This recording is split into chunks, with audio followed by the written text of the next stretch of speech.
नमस्कार, न्यूज 18 मध्य प्रदेश छत्तीसगढ़ देख रहे हैं आप। मैं हूं आपके साथ प्रशांत कटारे और बुलेटिन की शुरुआत बड़ी खबर से। खबर भोपाल से। पीएम मोदी ने सीएम शिवराज का हालचाल जाना है। सीएम शिवराज के पास पीएम नरेंद्र मोदी ने फोन करके उनके स्वास्थ्य की जानकारी ली है। फोन पर पीएम ने न केवल हालचाल जाना और भी तमाम जानकारियां फोन के जरिए शिवराज सिंह चौहान से ली हैं। आपको बता दें कि शिवराज सिंह चौहान कोरोना पॉजिटिव होने के बाद चिरायू अस्पताल में भर्ती हुए हैं। अस्पताल में उनका इलाज चल रहा है। कल ही उन्होंने ट्वीट के जरिए ये जानकारी दी थी कि वो कोरोना संक्रमित हैं और इसके बाद एम्बुलेंस से खुद, आपको बता दें कि जो चिरायू अस्पताल है भोपाल का सबसे बड़ा कोविड केयर सेंटर, सबसे ज्यादा जो मरीज हैं, और इस वक्त आपको बता दें पीएम नरेंद्र मोदी मन की बात कर रहे हैं। सुनते हैं।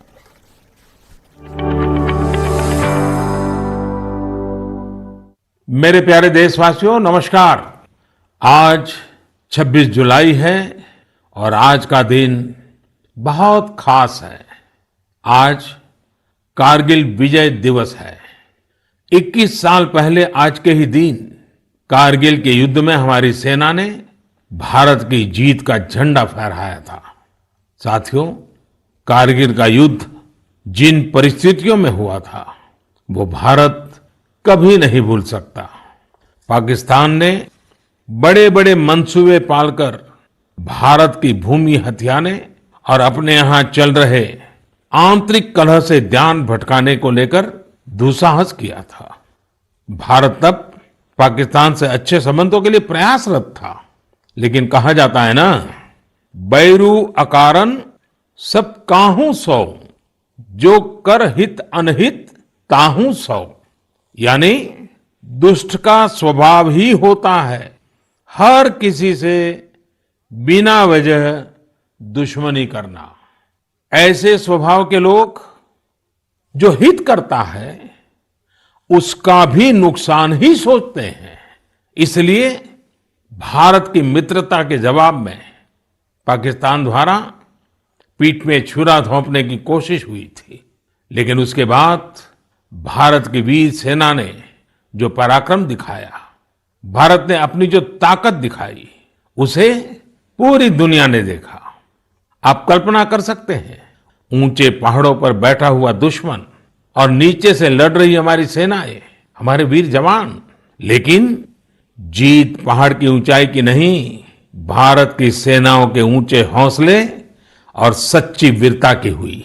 साथियों, उस समय मुझे भी करगिल जाने और हमारे जवानों की वीरता के दर्शन का सौभाग्य मिला। वो दिन मेरे जीवन के सबसे अनमोल क्षणों में से एक है। मैं देख रहा हूं कि आज देश भर में लोग कारगिल विजय को याद कर रहे हैं। सोशल मीडिया पर एक हैशटैग करेज इन करगिल के साथ लोग अपने वीरों को नमन कर रहे हैं। जो शहीद हुए हैं उन्हें श्रद्धांजलि दे रहे हैं। मैं आज सभी देशवासियों की तरफ से हमारे इन वीर जवानों के साथ साथ उन वीर माताओं को भी नमन करता हूं जिन्होंने मां भारती के सच्चे सपूतों को जन्म दिया। मेरा देश के नौजवानों से आग्रह है कि आज दिन भर कारगिल विजय से जुड़े हमारे जाबाजों की कहानियां, वीर माताओं के त्याग के बारे में एक दूसरे को बताएं, शेयर करें। मैं साथियों आपसे एक आग्रह करता हूं। आज एक वेबसाइट है www.gallantryawards.gov.in। आप उसको जरूर विजिट करें। वहां आपको हमारे वीर पराक्रमी योद्धाओं के बारे में, उनके पराक्रम के बारे में बहुत सारी जानकारियां प्राप्त होगी। और वो जानकारियां जब आप अपने साथियों के साथ चर्चा करेंगे, उनके लिए भी प्रेरणा का कारण बनेगी। आप जरूर इस वेबसाइट को विजिट कीजिए और मैं तो कहूंगा बार बार कीजिए। साथियों, कारगिल युद्ध के समय अटल जी ने लाल किले से जो कहा था, वो आज भी हम सभी के लिए बहुत प्रासंगिक है। अटल जी ने तब देश को गांधी जी के एक मंत्र की याद दिलाई थी। महात्मा गांधी का मंत्र था कि यदि किसी को कभी कोई दुविधा हो कि उसे क्या करना क्या न करना, तो उसे भारत के सबसे गरीब और असहाय व्यक्ति के बारे में सोचना चाहिए। उसे ये सोचना चाहिए कि जो वो करने जा रहा है उससे उस व्यक्ति की भलाई होगी या नहीं होगी। गांधी जी के इस विचार से आगे बढ़कर अटल जी ने कहा था कि करगिल युद्ध ने हमें एक दूसरा मंत्र दिया है। ये मंत्र था, कोई महत्वपूर्ण निर्णय लेने से पहले हम ये सोचें कि क्या हमारा ये कदम उस सैनिक के सम्मान के अनुरूप है जिसने उन दुर्गम पहाड़ियों में अपने प्राणों की आहुति दी थी। आइए अटल जी की आवाज में ही उनकी इस भावना को हम सुने, समझे और समय की मांग है कि उसे स्वीकार करें। हम सभी को याद है कि गांधी जी ने हमें एक मंत्र दिया था। उन्होंने कहा था कि यदि कोई दुविधा हो कि तुम्हें क्या करना है, तो तुम भारत के उस सबसे असहाय व्यक्ति के बारे में सोचो और स्वयं से पूछो कि क्या तुम जो करने जा रहे हो उससे उस व्यक्ति की भलाई होगी। कारगिल ने हमें दूसरा मंत्र दिया है, कोई महत्वपूर्ण निर्णय लेने से पहले हम ये सोचें कि क्या हमारा ये कदम उस सैनिक के सम्मान के अनुरूप है जिसने उन दुर्गम पहाड़ियों में अपने प्राणों की आहुति दी थी। साथियों, युद्ध की परिस्थिति में हम जो बात कहते हैं, करते हैं, उसका सीमा पर डटे सैनिक के मनोबल पर, उसके परिवार के मनोबल पर बहुत गहरा असर पड़ता है। ये बात हमें कभी भूलनी नहीं चाहिए और इसलिए हमारा आचार, हमारा व्यवहार, हमारी वाणी, हमारे बयान, हमारी मर्यादा, हमारे लक्ष्य, सभी कसौटी में ये जरूर रहना चाहिए कि हम जो कर रहे हैं, कह रहे हैं, उससे सैनिकों का मनोबल बढ़े, उनका सम्मान बढ़े। राष्ट्र सर्वोपरि का मंत्र लिए एकता के सूत्र में बंधे देशवासी हमारे सैनिकों की ताकत को कई हजार गुना बढ़ा देते हैं। हमारे यहां तो कहा गया है ना, संगे शक्ति कलो युगे। कभी कभी हम इस बात को समझे बिना सोशल मीडिया पर ऐसी चीजों को बढ़ावा दे देते हैं जो हमारे देश का बहुत नुकसान करती है। कभी कभी जिज्ञासावत फॉरवर्ड करते रहते हैं, पता है गलत है लेकिन करते रहते हैं। आजकल युद्ध केवल सीमाओं पर ही नहीं लड़े जाते हैं, देश में भी कई मोर्चों पर एक साथ लड़ा जाता है और हर एक देशवासी को उसमें अपनी भूमिका तय करनी होती है। हमें भी अपनी भूमिका देश की सीमा पर दुर्गम परिस्थितियों में लड़ रहे सैनिकों को याद करते हुए तय करनी होगी। मेरे प्यारे देशवासियों, पिछले कुछ महीनों से पूरे देश ने एकजुट होकर जिस तरह कोरोना से मुकाबला किया है, उसने अनेक आशंकाओं को गलत साबित कर दिया है। आज हमारे देश में रिकवरी रेट अन्य देशों के मुकाबले बेहतर है। साथ ही हमारे देश में कोरोना से मृत्यु दर भी दुनिया के ज्यादातर देशों से काफी कम है। निश्चित रूप से एक भी व्यक्ति को खोना दुखद है, लेकिन भारत अपने लाखों देशवासियों का जीवन बचाने में सफल भी रहा है। लेकिन साथियों, कोरोना का खतरा टला नहीं है। कई स्थानों पर यह तेजी से फैल रहा है। हमें बहुत ही ज्यादा सतर्क रहने की जरूरत है। हमें ये ध्यान रखना है कि कोरोना अब भी उतना ही घातक है जितना शुरू में था। इसलिए हमें पूरी सावधानी बरतनी है। चेहरे पर मास्क लगाना या गमछे का उपयोग करना, 2 गज की दूरी, लगातार हाथ धोना, कहीं पर भी थूकना नहीं, साफ सफाई का पूरा ध्यान रखना, यही हमारे हथियार हैं जो हमें कोरोना से बचा सकते हैं। कभी कभी हमें मास्क से तकलीफ होती है और मन करता है कि चेहरे पर से मास्क हटा दें। बातचीत करना शुरू करते हैं, जब मास्क की जरूरत होती है ज्यादा, उसी समय मास्क हटा देते हैं। ऐसे समय मैं आपसे आग्रह करूंगा, जब भी आपको मास्क के कारण परेशानी फील होती हो, मन करता हो उतार देना है, तो पल भर के लिए उन डॉक्टर्स का स्मरण कीजिए, उन नर्सों का स्मरण कीजिए, हमारे उन कोरोना वॉरियर्स का स्मरण कीजिए। आप देखिए, वो मास्क पहन करके घंटों तक लगातार हम सबके जीवन को बचाने के लिए जुटे रहते हैं। 8-8, 10-10 घंटे तक मास्क पहने रखते हैं। क्या उनको तकलीफ नहीं होती होगी? थोड़ा सा उनका स्मरण कीजिए, आपको भी लगेगा कि हमें एक नागरिक के नाते इसमें जरा भी कोताही न बरतनी है, न किसी को बरतने देनी है।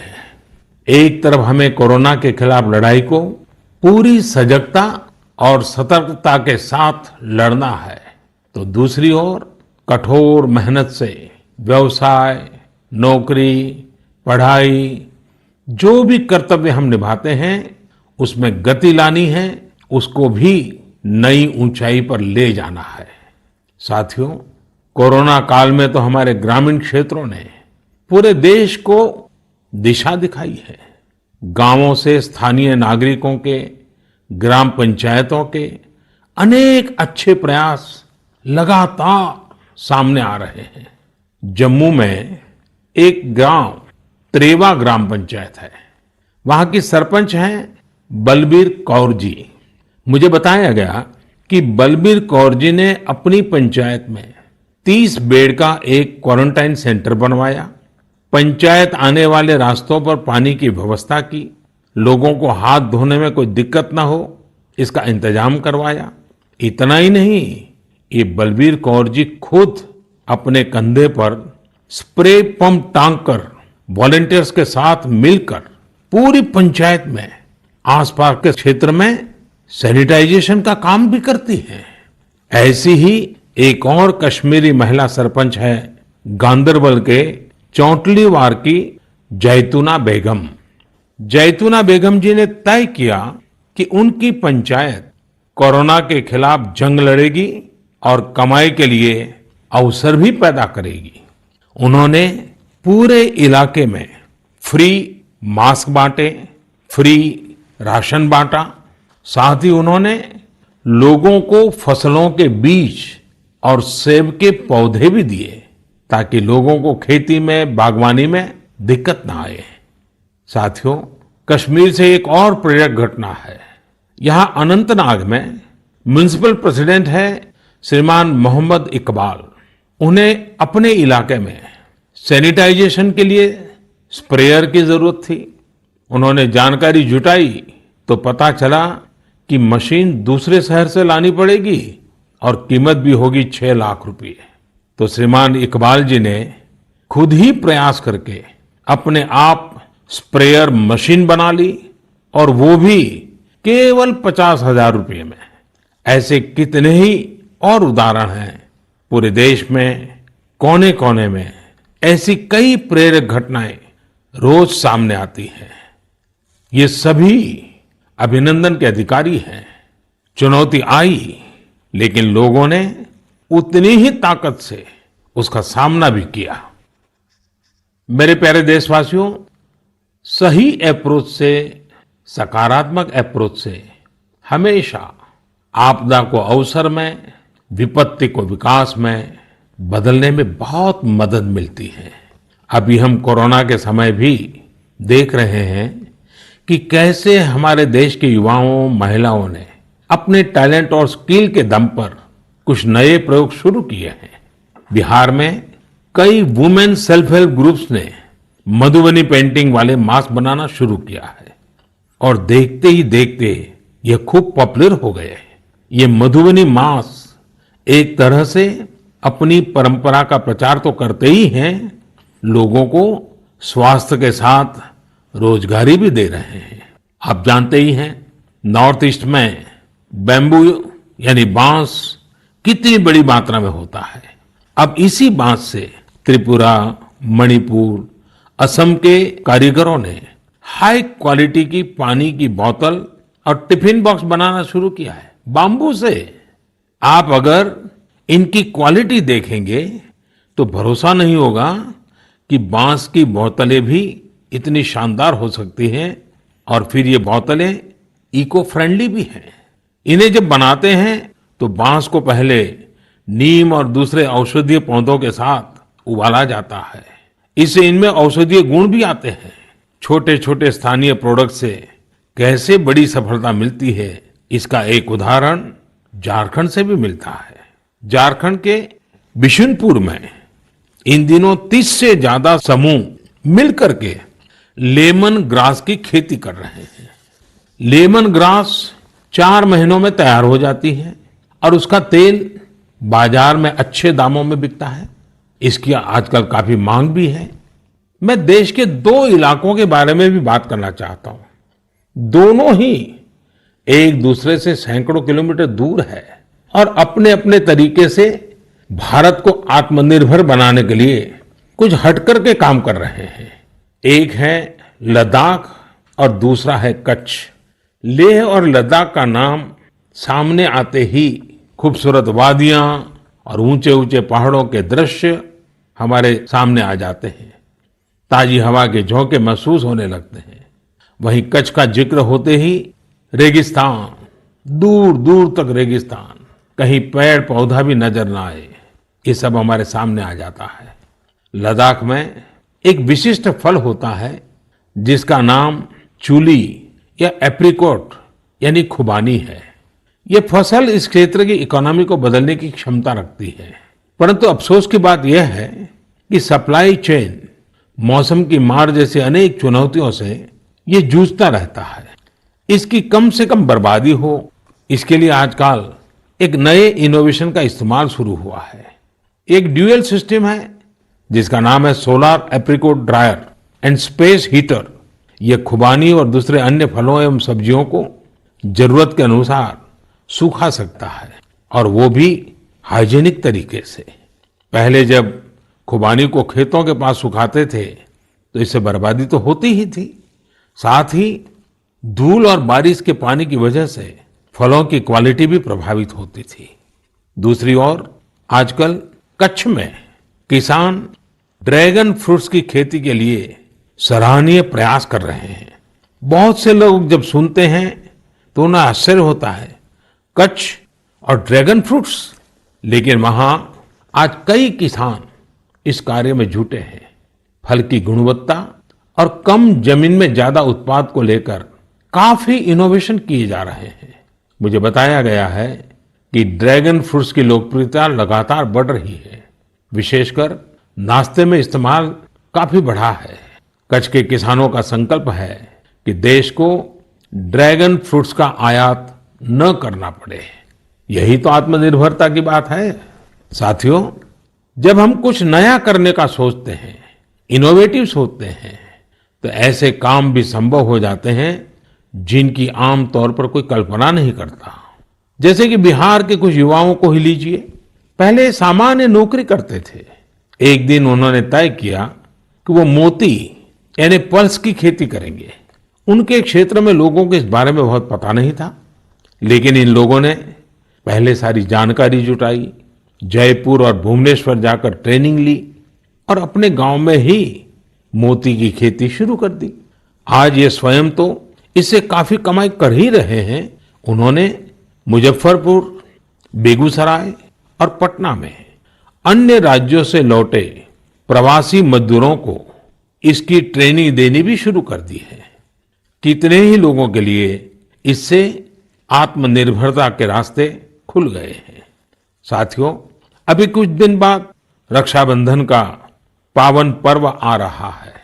मैं इन दिनों देख रहा हूं कि कई लोग और संस्थाएं इस बार रक्षाबंधन को अलग तरीके से मनाने का अभियान चला रहे हैं। कई लोग इसे वोकल फॉर लोकल से भी जोड़ रहे हैं और बात भी सही है। हमारे पर्व हमारे समाज के, हमारे घर के पास ही किसी व्यक्ति का व्यापार बढ़े, उसका भी पर्व खुशहाल हो, तब पर्व का आनंद कुछ और ही हो जाता है। सभी देशवासियों को रक्षाबंधन की बहुत बहुत शुभकामनाएं। साथियों, 7 अगस्त को नेशनल हैंडलूम डे है।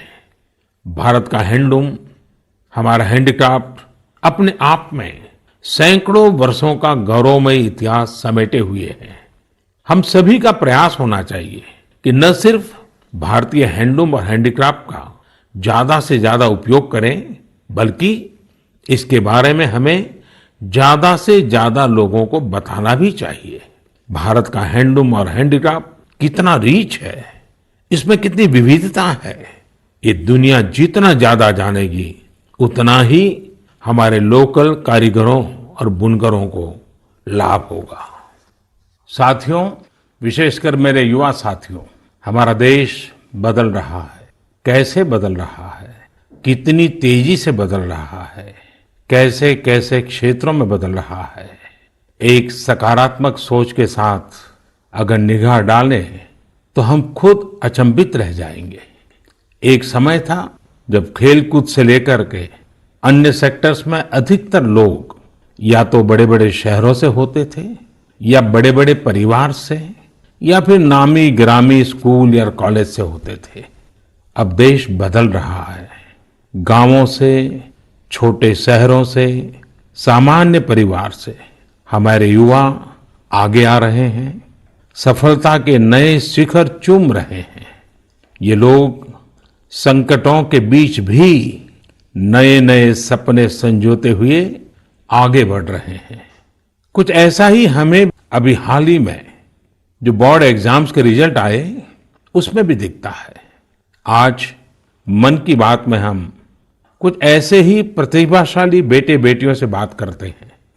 ऐसी ही एक प्रतिभाशाली बेटी है कृतिका नांदल। कृतिका जी हरियाणा में पानीपत से हैं। हेलो कृतिका जी, नमस्ते। नमस्ते सर। इतने अच्छे परिणाम के लिए आपको बहुत बहुत बधाई। धन्यवाद सर। और आपको तो इन दिनों टेलीफोन लेते लेते भी आप थक गई होगी, इतने सारे लोगों के फोन आते होंगे। जी सर। और जो लोग बधाई देते हैं वो भी गर्व महसूस करते होंगे कि वो आपको जानते हैं। आपको कैसा लग रहा है? सर बहुत अच्छा लग रहा है। पेरेंट्स को प्राउड फील करा के खुद को भी इतना प्राउड फील हो रहा है। अच्छा, ये बताइए कि आपकी सबसे बड़ी प्रेरणा कौन है? सर मेरी मम्मी है सबसे बड़ी प्रेरणा तो मेरी। वाह। अच्छा, आप मम्मी से क्या सीख रही है?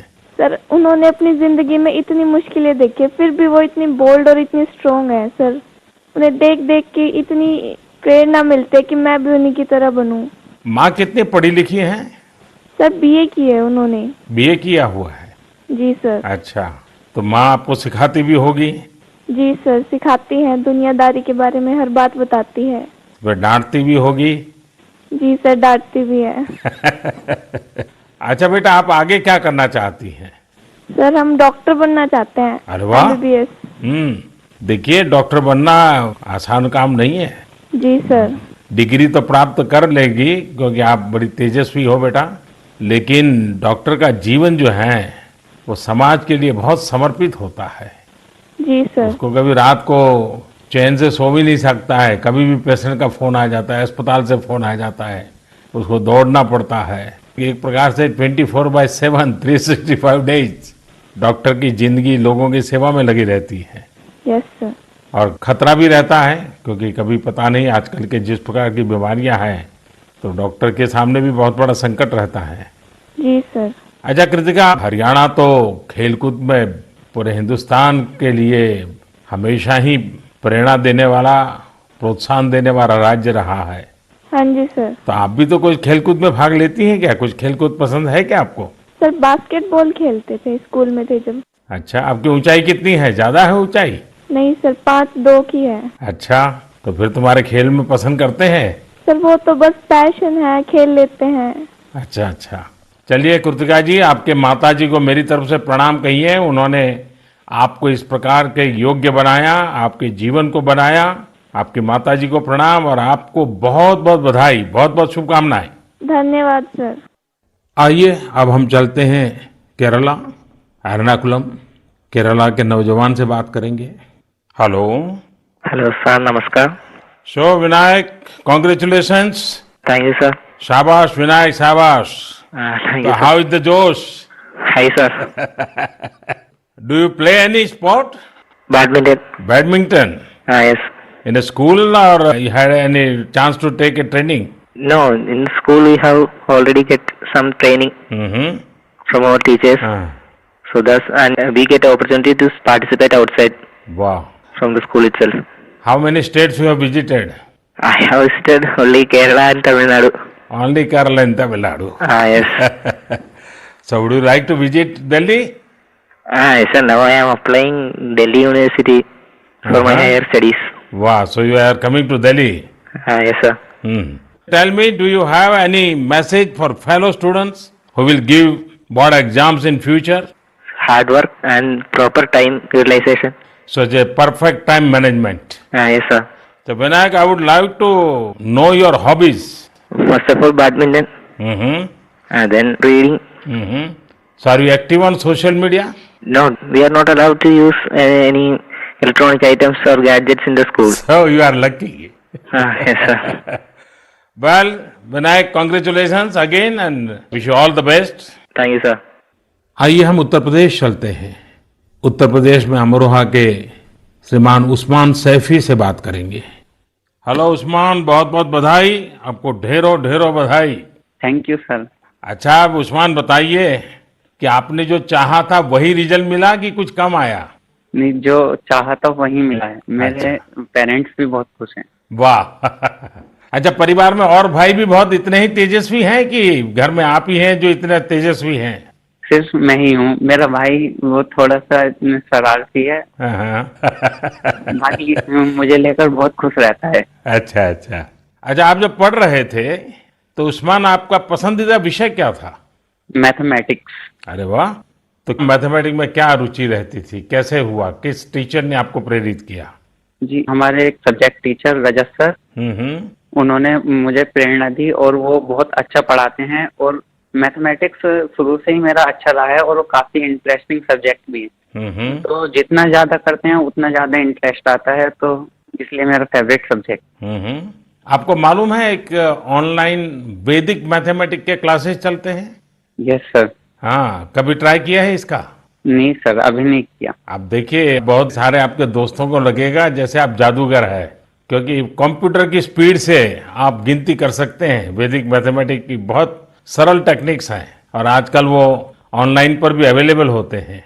जी सर। क्योंकि आपकी मैथमेटिक्स में इंटरेस्ट है तो बहुत सी नई नई चीजें भी आप दे सकते हैं। जी सर। अच्छा उस्मान, आप खाली समय में क्या करते हैं? खाली समय में सर कुछ न कुछ लिखता रहता हूँ मैं। मुझे लिखने में बहुत इंटरेस्ट आता है। अरे वाह, मतलब आप मैथमेटिक्स में रुचि लेते हैं, लिटरेचर में भी रुचि लेते हैं? Yes sir. क्या लिखते हैं? कविताएं लिखते हैं, शायरियां लिखते हैं? कुछ भी करंट अफेयर से रिलेटेड कोई भी टॉपिक हो उस पर लिखता रहता हूँ। नई नई जानकारियां मिलती रहती हैं, जैसे जीएसटी चला था और हमारा नोटबंदी, सब चीज। अरे वाह। कॉलेज की पढ़ाई करने के लिए आगे का क्या प्लान बना रहे हैं? सर, मेरा जी मेंस का फर्स्ट अटेम्प्ट क्लियर हो चुका है और अब मैं सितंबर के लिए सेकंड अटेम्प्ट में अब बैठूंगा। मेरा मेन एम है कि मैं पहले आईआईटी से बैचलर डिग्री लूं और उसके बाद सिविल सर्विसेज में जाऊं और एक आईएएस बनूं। अरे वाह। अच्छा, आप टेक्नोलॉजी में भी रुचि लेते हैं? यस सर, इसलिए मैंने आईटी ऑप्ट किया है। फर्स्ट टाइम बेस्ट था आईटी का। अच्छा, चलिए उस्मान, मेरी तरफ से बहुत शुभकामनाएं हैं। और आपका भाई शरारती है तो आपका समय भी अच्छा जाता होगा।